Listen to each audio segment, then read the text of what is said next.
All right, so we've talked about resistance before a session. Now we're going to talk about resistance during a session. So during a session, resistance takes the form of some interruption of breath. And to learn about various forms of interruption during breathing, I'll ask you to get your hand out. Resistance in breath work.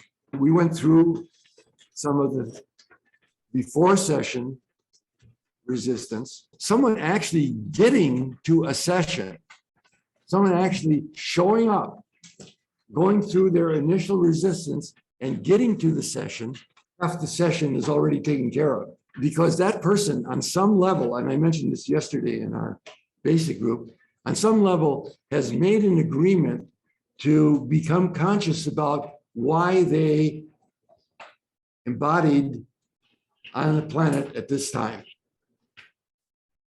Someone who comes from breathwork might not know anything about it and think that it's just about taking away back pain. Yes, it's that, but they don't recognize the levels of that have to do with what is my purpose and why am I in a body at this time on this planet.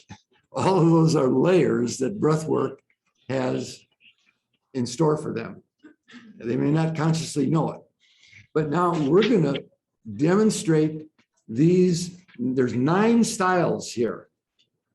You'll see on your handout. Yes, folks, you will see live here on the stage today professional resistors. You're going to see people who are professionally trained in resisting, and they are going to demonstrate these 9 styles of resisting. So resistance isn't about I am consciously wanting to make your life miserable. Resistance is just my fear coming up. I really want to do this session. But a breathwork session is a mini view of a person's life. It's an encapsulation. They are going to do in this session what they do in their life ordinarily. So a breathwork session is a microcosm of that person's life. It's going to be on full display. It's taking a part of their life and putting it under a microscope.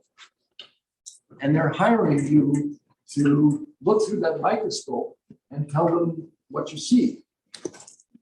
So number 1, I went was mechanical breathing. Mechanical breathing is, I'm doing everything that you taught me in terms of breathing mechanically, but I'm not really in it. I'm like a machine breathing. And so I've had clients who I thought, wow, what a great breather. They did a fantastic session. It's like, I wish everyone would breathe like they breathe. And how was your session, Frank? No, nothing. I didn't, no. Yeah, I mean, they weren't in it. They were just breathing mechanically.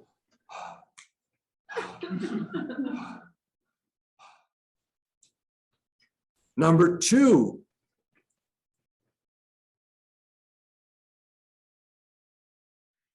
Was demonstrating one of my favorites, fading out. So starting out with the breath and fading out. I had international acclaim as one of the best fader outers at one point. I don't want to brag about it, but the fading out process was so germane to me. It took years before I found out that it was really my fear of experiencing strong emotion. And because I was so taught in my family that we did not express emotion, especially anger, that we got into breathing and life energy would come up and I would go bye-bye out. So consequently, I became very good at seeing people process of checking out before they checked out. I could, and you'll sense this if you have clients like this, that they're breathing, they really want to breathe, they want to be there, they're in it, and then it just starts to incrementally get little. And so we'll talk in a few minutes then about what to do about that. Well, no, we'll talk right now. So first of all, you can just say, what are you noticing? I'm noticing I'm feeling very relaxed, So you can do something to bring their attention to it, all the way up to asking them to do some movements, or even open their eyes, or even do another form of so-called resistance, which is talking, that might actually keep them there for a little while. Doing a visualization, an inner child visualization, or a bioenergetic movement. Like for me, it was really good to pound or to kick or to push away. All of those things, believe me, the person will stay there. They will be there. So if you have these tools, you can help people get past their resistance and find out what their resistance was. Yawning is not necessarily a fade out. Yawning is the body is expressing itself around the oxygen balance in their system. Mike was demonstrating breathing out of sync. Inhale and exhale were not in balance.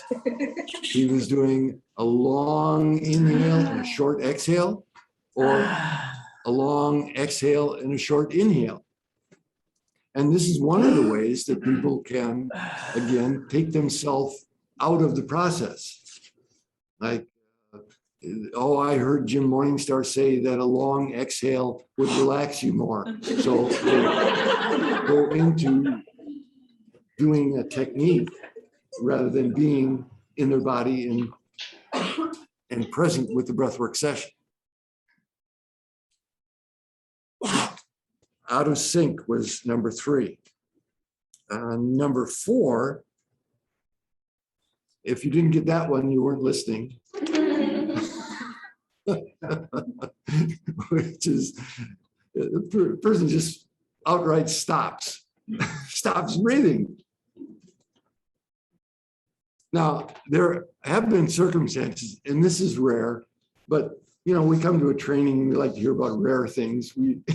So sometimes a person will actually what we call leave their body, and you might try to get their attention, and it's like they're someplace else.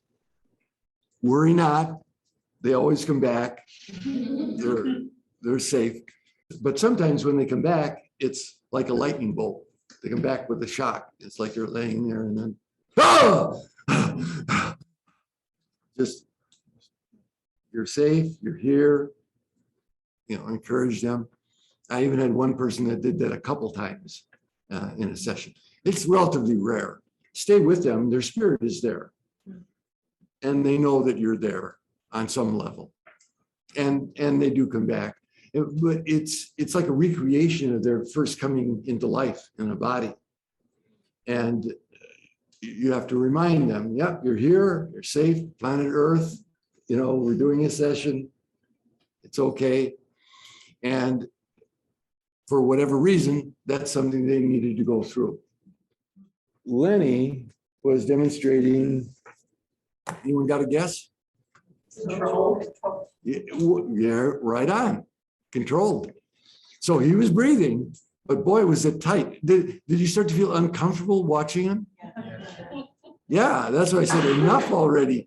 You can have he was doing a great job. A person they're breathing, but they're tense and they're controlling everything in their breath. And it's like, you want to shake it off. 6 was Sherry.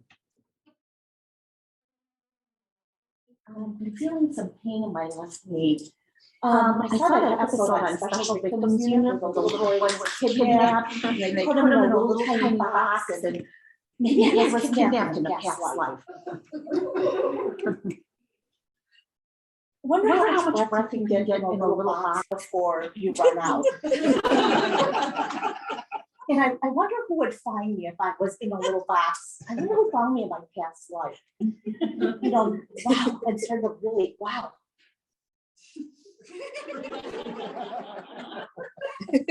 You know, I don't think that Stabler's gonna find me, so who would it be? You know, I wonder if my dad found me.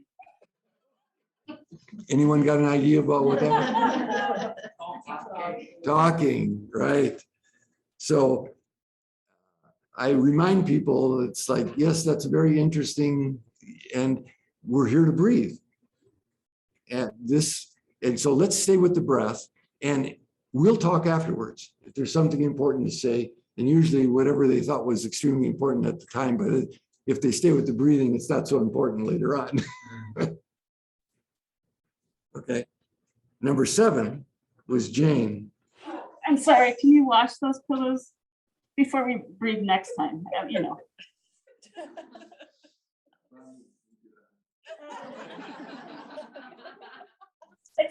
Could you like move that blanket up a little bit? Oh, yeah. Oh, sorry.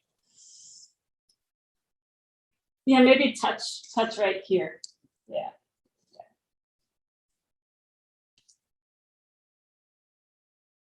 I think you need, like, if you could hold the right shoulder and maybe the right toe at the same time.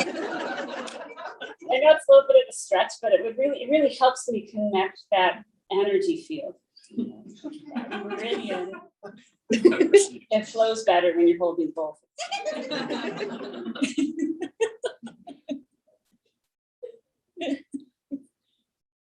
Yeah, I'm not quite comfortable yet. Like maybe a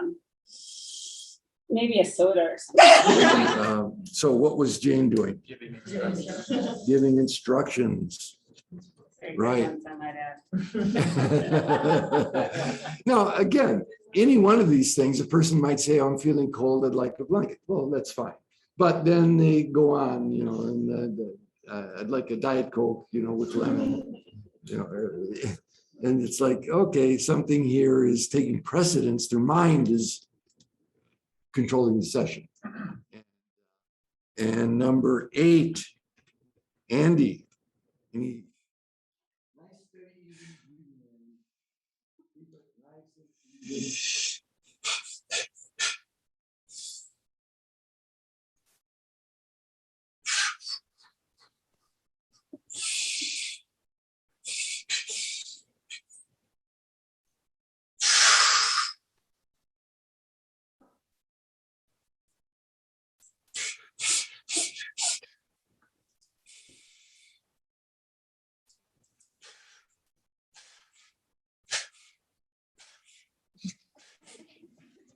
Guesses about what he was demonstrating? Yeah, erratic. So a person doesn't stay with a rhythm that they can really get into and let things come up. They're busy playing with different kinds of breathing and this, and so they never fully engage then in something that's sustaining and effective and releasing. Now, number 9, Kate. Number 9. Oh my God, I'm so excited, Bree. Laura, you look beautiful. Oh my God, thank you for having. Can I do an incantation? Okay, I'm thinking I'm calling in my spirit animals, and I'm gonna. God, I just feel so good and so alive, and I'm so excited to breathe.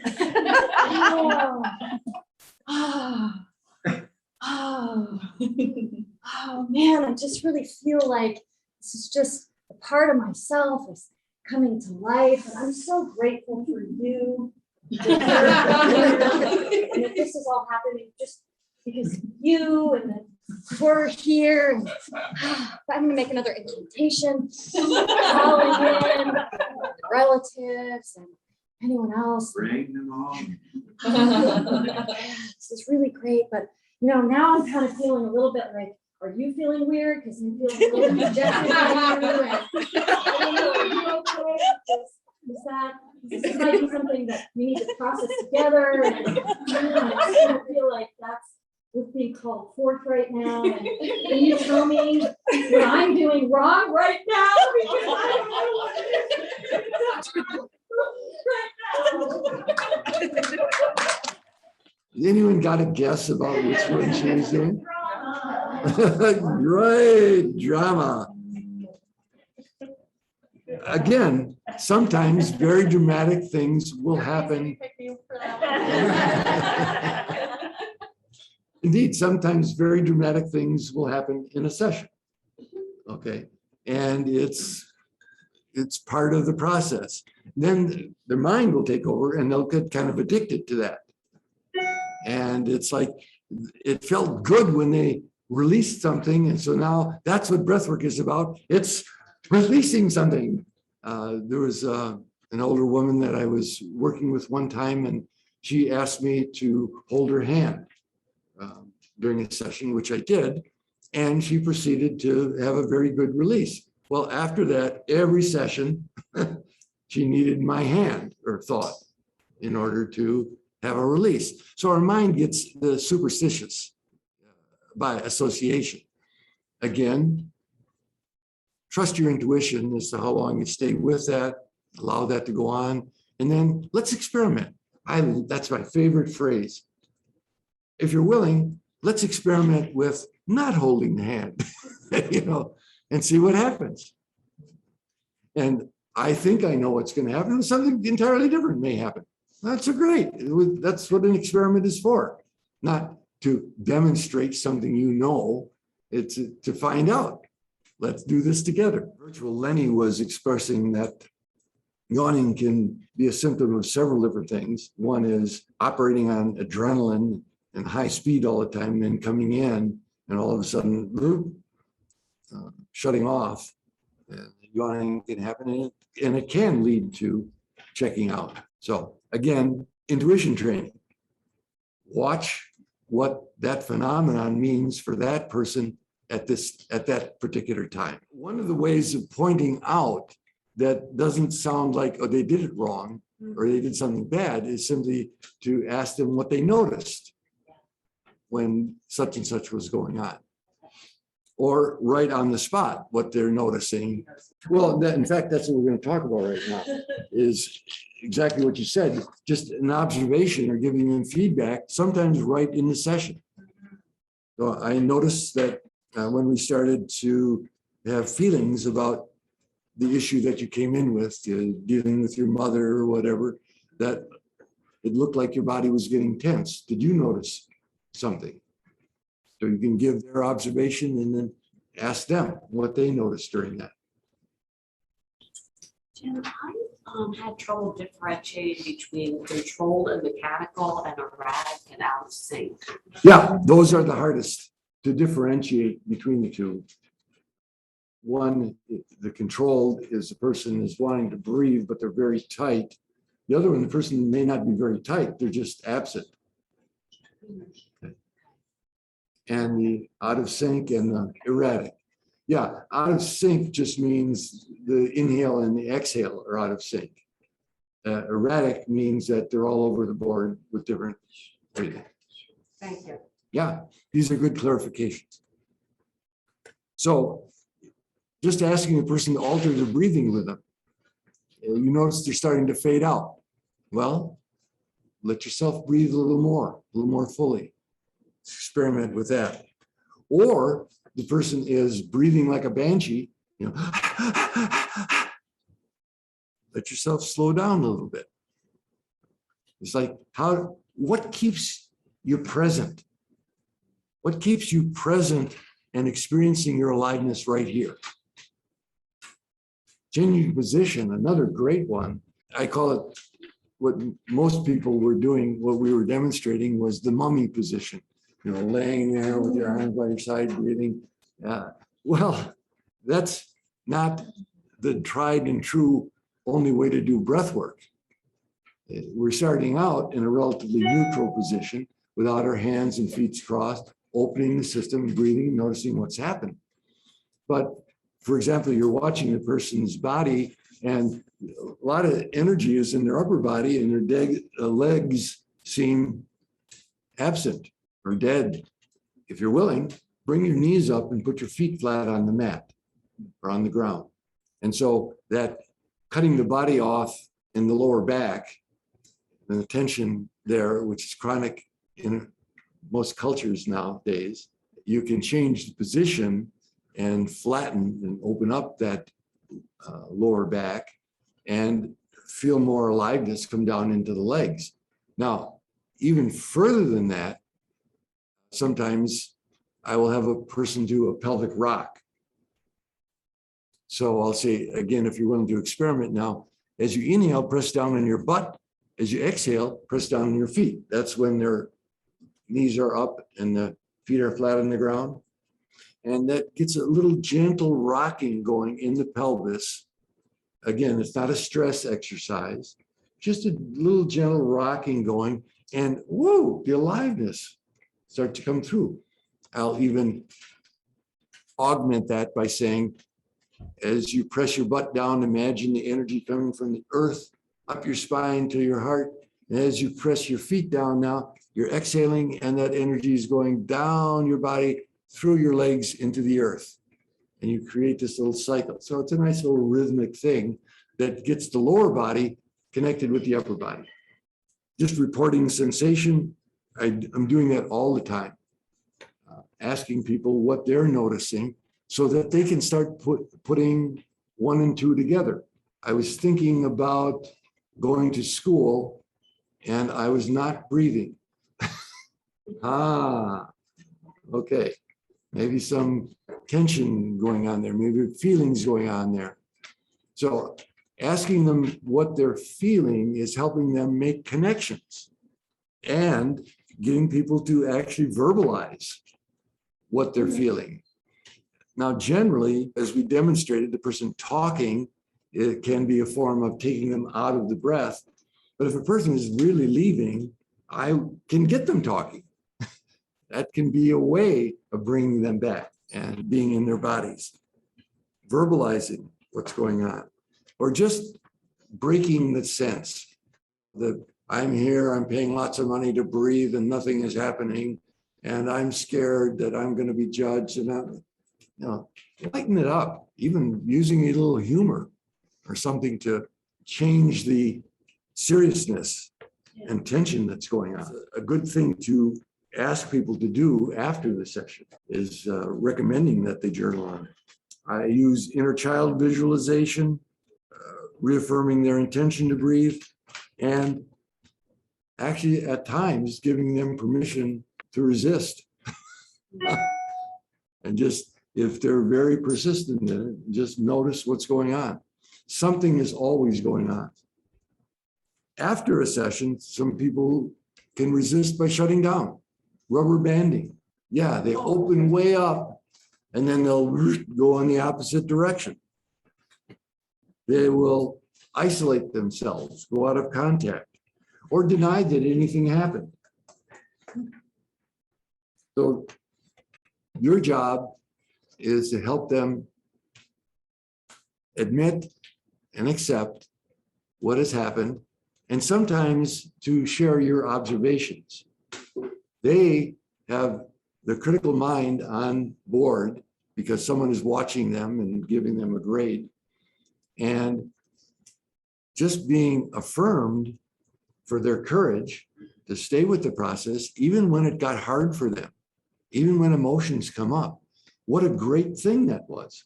And so giving them positive feedback can completely flip.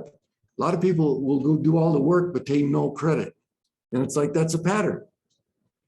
So you're there to help them be on board with acknowledging and affirming themselves.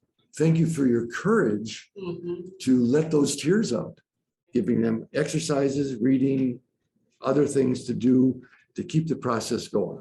Abby was making the point of sometimes you can give too much feedback and too much verbal contact with a person that they're not ready for in coming out of a session, and they need a little time to integrate. I never time my sessions so that Okay, now you're out the door. People need time. People are often like, hey, I feel great. Okay, see you next week. And now, whoa, wait a minute. Yeah, sit down. Get your feet on the ground. Let's just breathe for a second. Bring them back into orientation. You know, before they, one woman drove across the median strip. You know, one of my recent clients that I was coaching, now this is a little bit further along in the process, but she was actually able to ask me to, she said, could you either close your eyes or look away? And I thought that was lovely. Like, and so I didn't want to look away because I felt like I could get more energetic presence if I could be forward, but I did close my eyes until she gave me permission to open them again. wow. And then she laughed about it, but I loved it. It was like her running the session in a really powerful way and saying, it's too much right now for me to receive that kind of connection. And then she was able to work herself to a place where then she was able to receive connection. It was just lovely though. It was kind of like her setting the tone in that way. Oh, that's, yeah. that's really beautiful. That's the thing here, is that we have created a safe space for us to share as a community.